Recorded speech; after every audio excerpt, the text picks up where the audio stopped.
Hi guys, good afternoon. Welcome to another episode of Real Estate Investing Explained with Enrique Huerta. Today is April 8th, 2020. I am going to talk today about risk and reward. We're talking about real estate investment strategies. So a lot of people ask me, what kind of returns can I get in real estate investments? Well, that depends. What kind of returns do you want to target? How hard are you willing to work to get those returns? And most importantly, what is your risk tolerance? So with those questions in mind, we're going to go over the 5 different investment strategies that I personally have seen in my career. We'll discuss the percentage returns you can expect to achieve, but also the risk that comes with those returns. And this is regardless of product type. So it doesn't matter if you're buying an apartment building, an office building, or a hotel. That's irrelevant for this discussion. What's relevant is what is your risk tolerance, what kind of returns are you looking for, and where do you fall on this spectrum of investors. So with that being said, real quickly, just want to wish a happy Passover to everyone celebrating, starting their celebration this evening, today. And then also on Friday is Good Friday, and Sunday is Easter Sunday, so want to wish a happy Easter to everyone celebrating that this week, if we can get a chance to connect. And then lastly, I'm a little bit of a fun fact geek for anyone that didn't know. Today, April 8th in 1908, Harvard University established Harvard Business School. Just a fun fact, obviously great school, world-renowned institution of learning. And then today in 1913, the 17th Amendment to the U.S. Constitution was made law. And that is the amendment that required direct election of United States senators, 2 per state. I was a poli-sci major at school. I went to UC Irvine in Irvine, California. So I'm a bit of a politics geek. Don't bring up politics in the comments below. Let's stick to real estate and let's jump into today's topic. So behind me, you'll see a graph of risk and reward. And we have a spectrum of investment strategies that goes from core at the very bottom of the risk reward spectrum to ground up development at the top of the risk reward spectrum. And a core investment is exactly that. It is a core investment that is stabilized, meaning regardless of product type, the property is basically full or almost full. It is, for the most part, cash flowing or a very stable investment. There are no issues with the property that will need to be remediated in the short term. So the roof's okay, the windows are fine, all the mechanical systems like the plumbing, the air conditioning, the heating, all that works just fine. And so when you buy one of these properties, it's not going to cause you a lot of problems management-wise, at least not from the real estate perspective. The people that occupy the space, that could be a different story. But in terms of a return, it's a stable building. It's basically what I would call turnkey, right? There's not much you have to do.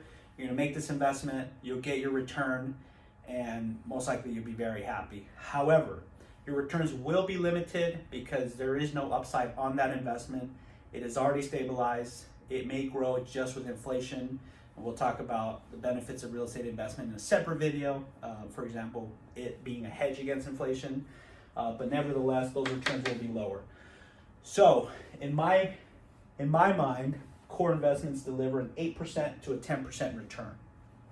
All right, no investment is risk-free, so I'm not going to say it's safe. What I'm saying is it's lower risk and lower reward because it's lower risk, 8 to 10%. And this percent is based on the IRR, or the internal rate of return, and that is basically the percentage return on each dollar invested over the time period it is invested. That's a technical way of just saying, in layman's terms, the interest rate. So if you make a core investment, you can expect to earn about an 8 to 10% return on your capital. The next category of investor is a value-add investor buying value-add projects. Now these returns are what I would consider, what some people would consider lower than what they would deem a value-add project, but when I'm calling a value-add, this is more of a light value add, 12 to 50% returns. And this kind of project may have some vacancy, not a lot, Maybe instead of being a 5% vacancy factor, which is very common in the marketplace, it's 10%. So it's a little bit more, but not too bad, so to speak. And then it may be outdated in its condition. Maybe it needs new paint. Maybe the grass has a big cut in 6 months, and the interiors are outdated. I've seen some properties where I walk in and they still have, green carpet and, those toilet seat covers that are made out of wood. I mean, it's crazy. There's some projects out there, a little outdated. If you buy this project, there is upside.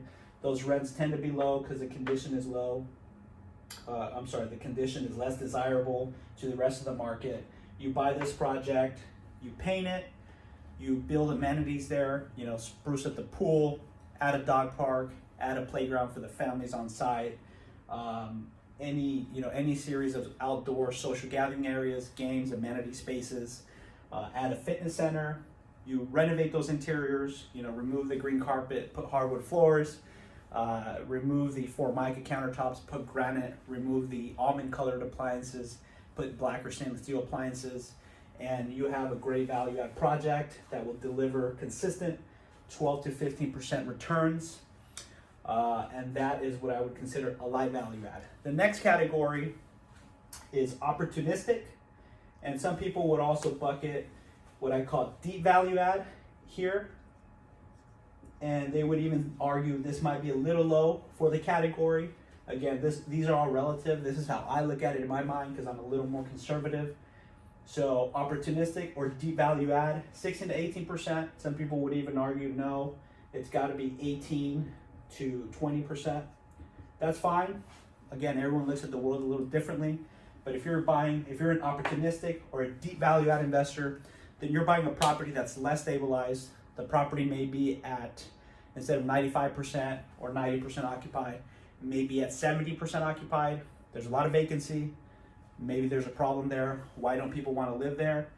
You're gonna have to buy it and figure it out and fix that problem. Also, in addition to being outdated, the property may be in actual physical disrepair. Maybe it needs a new roof. Maybe the windows need to be replaced. Perhaps the air conditioners are all broken. I mean, there's a lot of different things that can be, that have to be fixed in this situation here. But for solving those other problems, you get a lot better of a return on your invested capital. The next category is redevelopment. And as you can see here, this is starting to get very, very interesting. 20 to 24% returns. Redevelopment could be taking a property of one use and improving its use. An example of that would be, buying a property that is already an apartment building, but maybe it's only 20 units, and then you demolish that building and build another, a larger community of maybe 60 units. So you redevelop that lot. That starts to get to the ground up development, but that's keeping the same use. So it's quote unquote redevelopment. What I would call more of a change of use redevelopment would be taking an old warehouse and turning that into housing. So you don't have to demolish anything. You keep it as is. You just make it a shell. You redevelop the entire project, the layouts inside, etc. And you take an old warehouse and turn it into lofts, for example. So it takes a lot more creativity, a lot more capital, a lot more time. That means a lot more risk, but also a lot more return. And then ground up development is exactly that. I alluded to, a ground up project by bulldozing an existing structure and creating a new one. However, that's redevelopment of a single use. Ground up development is buying a piece of raw land. It may have zoning for a specific use, but it's not fully entitled. It doesn't have, utilities on it. It may not have the ingress egress for people to go in and out of that, piece of land. Therefore, the risk, the work required, everything is a lot greater. But if you're patient, you're persistent, it will pay off. Ground up development, 25% returns, 25% plus returns. And I have some experience in all these categories. Again, my personal favorite, value add. It's on the lower end of the risk reward spectrum, but in a sweet spot, in my opinion, where it is better than some of the historical returns of the stock market. I'm not talking about recent returns. Recent returns have fluctuated tremendously because of COVID-19, as well as just a big bull market rally. I'm talking about true historical, multi-decade returns. Value add multifamily real estate, in my opinion, has outperformed and will continue to do well. That's a topic for a different video. So the question I leave you with is, what kind of investor are you? Do you want a turnkey investment that'll give you 8 to 10%? It's not bad, right? Or are you more of a risk taker and you want to build something from the ground up? The other option, you're somewhere in the middle. And honestly, people do them all. People do some, but make sure you do at least one. All right, you can't do none.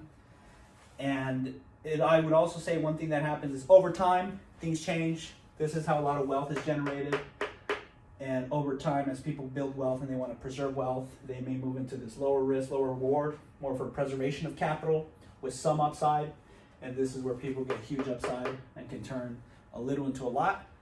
Like any other investment, there's no guarantees, but real estate is very fun. It's very rewarding.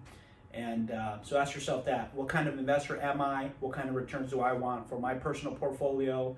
And if you have any more questions about investing in real estate or would like to learn more about value add investing, comment below. Happy to make a video for you, or just answer any questions you might have via email. Thanks for tuning in. Hope you learned something and have a great day. We'll talk soon.